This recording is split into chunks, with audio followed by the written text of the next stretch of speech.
I wondered, because this book that we're looking at today, this book, Goldeye and Funnyfin, is about creatures that live in the ocean. Fish, seahorses, seashells, octopuses, all kinds of creatures that live in the ocean. So I wondered if you'd ever been there.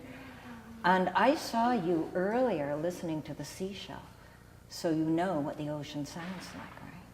I have one of those at home, except it's like smaller. That's right. Now in the ocean, the waves move and they push into the shore and they crash, make a big crashing noise, and then they pull the sand back. But when you get out into the deeper water, it's not as hard for the animals and creatures there to swim, because the waves are not crashing on them. So a lot of these fish, they each have their own way of swimming. And I thought today what we could do is we could get ready for a puppet show, and we will make stick puppets. They might look like this one, kind of fat, short and fat, or they might look like this one, long and skinny. And we have to figure out how they're going to move through the water, all the different ways that fish will move. So I was wondering, how do you think they move? Yeah? Sometimes they could go like that. Yeah, they can wig and wag back and forth like that. Can you make your fish wiggle and well? Yes. And in this book, there are a lot of words that describe how the fish move. One of them, the swordfish, they talk, you know swordfish? It has a long poke off the front, its sword. It talked about thrashing in the water. So what do you think thrashing would look like? Yeah? Kind of. Do you think it's a noisy or a quiet way to swim? What do you think? Very noisy. What do you think? So like waving their head. Thrashing from side to side? Yeah. Yes, yeah. Yeah, thrashing. The whale goes swoosh. What do you think that looks like? Show me with your hands. What's a swoosh? Yeah. What's flip-flop? Oh, right on. I see some of you flipping and flopping. Yeah, and you can do it fast. Flip-flop, flip-flop. Yeah. And you can do it slowly. Right, and thrashing, and swooshing, and diving way down low. What does that look like? Way down, and do you know what a fluke is? I know what a The fluke tail is. has two flukes on it. Mermaids have flukes also. Yeah, wiggle your flukes and swim way up high. Wiggle those flukes. Up you go. Yeah, wiggle your fins. Right. So the book is just full of all sorts of ways that the fish move. And they swim around things and through things, and they dart up. Is darting a fast way to go or slow? Fast. Very fast. Do a dart for me. Dart. Yes, wonderful.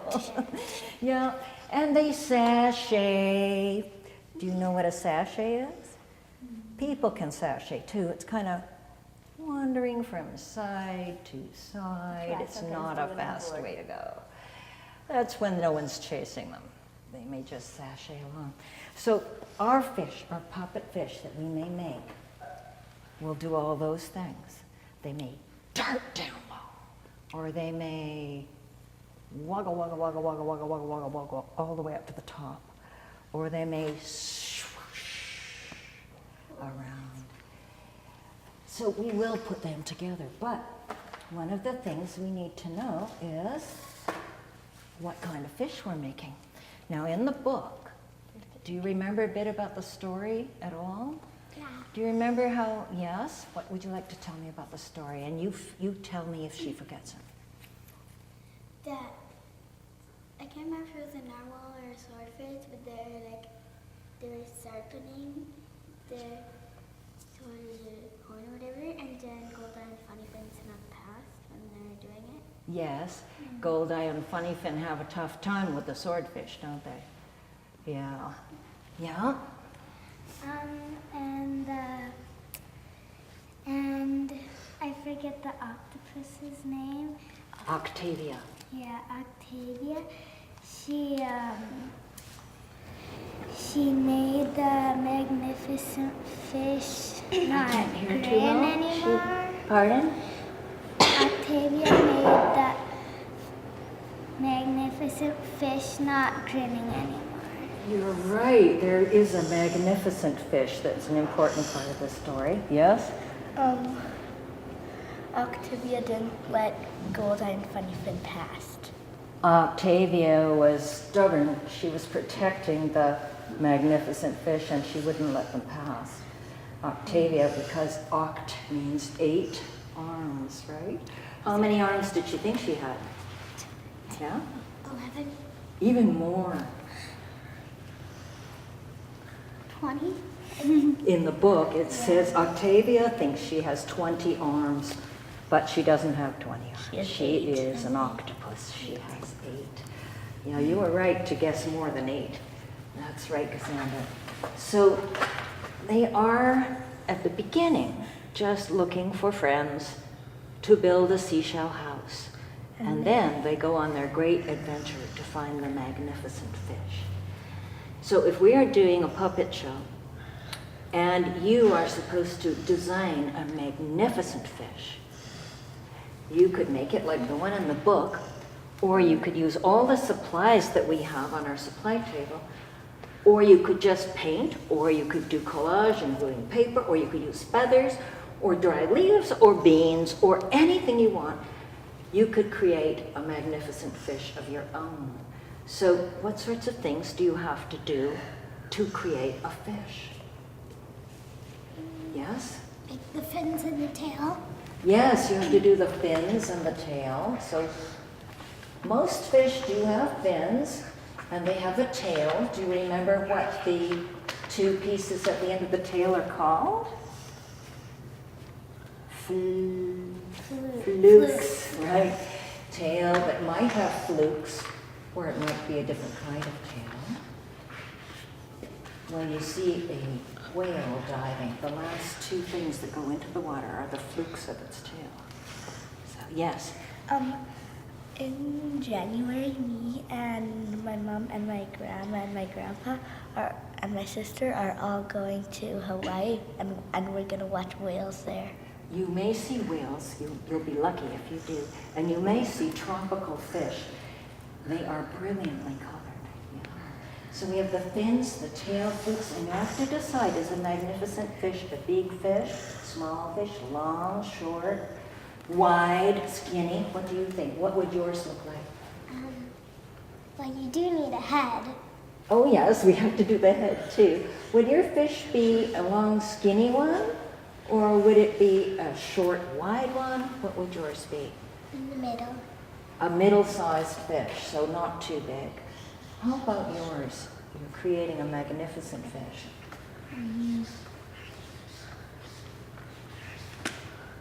Do you think it would have to be big?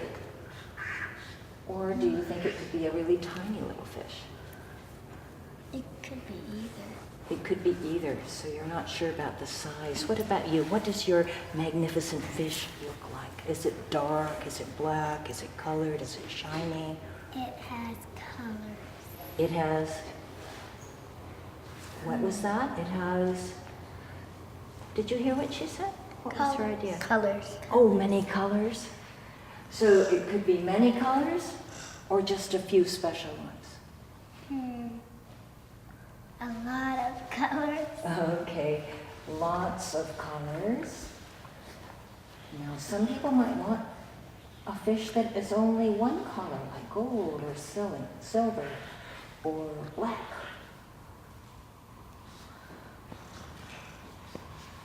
Lots of colors.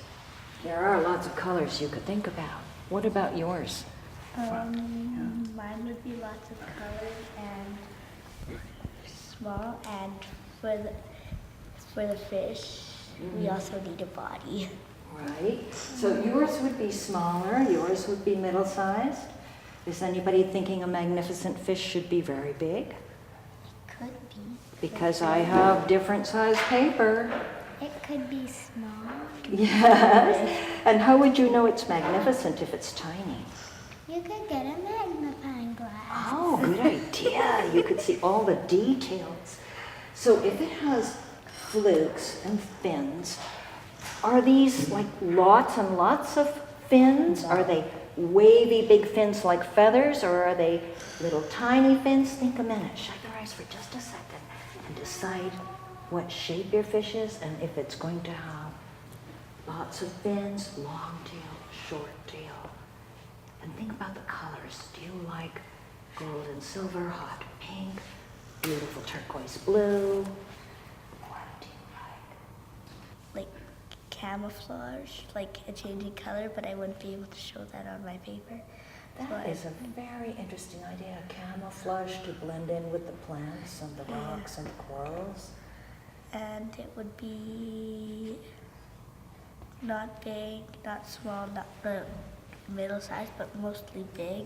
Middle size, like yours, Ca'Sandra. Yeah. Do you have some ideas about favorite colors or things? Rainbow. Rainbow. So that's indigo blue, violet, kind of fuchsia red, orange, yellow, Yellow, green.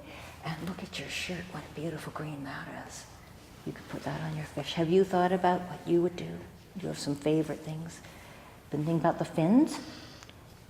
What are they going to be like? They'd be shiny and long and wavy and Ooh. rainbow. I cannot wait to see long, wavy, shiny fins. And it's Lovely. rainbow. A beta has fins a little like that, doesn't it? Yeah. And what about you? Have you been thinking about that? Polka dots and a small tail. I love the idea of polka dots. Not just a colored fish, but a fish that has patterns on it. And polka dots are a pattern, yeah? I'd have stripes, and I already told you the rest. Pardon? I'd have stripes on my fish, and I already told you the rest. So there are different patterns you could have. You could have stripes. You could have polka dots. Anybody else think of a different one? Squiggly. Yeah? Diamonds. Pardon? You could have like checkered. Come and do it. Checkered. I'll hold that for you. That looks a little like scales, doesn't it? Checkered. Anybody else want to draw one? Yeah?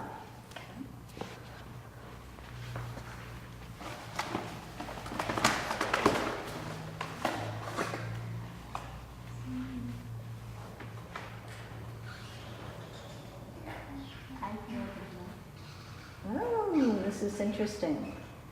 This is a focus point shape on the fish. Something to look at on the fish. Some fish have fake eyes, you know. Yeah, that's what I was trying to do. Yeah, right. Cassandra, what do you think? Do you want to make scales? They could have a flower on the top of their head. Oh, yes. Here Here we we go. go. Little flower sticking off the top of his head. And scales, all different kinds of ways to make scales. You often see that. But you can also do scales in a different way. Sort of like that, right? And you can do wavy lines. You can do all kinds of things for patterns. You can do heart. Yes, you can. You could do a heart-shaped scales. Hundreds of heart-shaped scales. Diamonds? Now, do these look like magnificent fish to you? No, the other side. Because they don't But have the any of the other side wonderful does. things you talked about. But We can just kind like of see you. through that. yeah, I've been imagining what a magnificent fish would look like. And I decided mine has scales, and mine has fins, and mine has patterns and many colors. Not every color of the rainbow, though. Does this look more like a magnificent fish? Yes. Yeah. Yeah. He's swooping through the water, and now he's darting across, plunging down low. Up he goes. So there's so many different things you can do. What I'm going to do now is ask you to pick out your colors that you can draw the shape and cut your fish. And this is actually something you can do a bit later, but you can collect your supplies now and decide how you want to do yours. Show me how long you're going to need. Because I have paper of different lengths. I have short and wide and long and skinny. Ooh, not quite that long, but I've got about that long. You want pretty long? You're going to do a shorter one.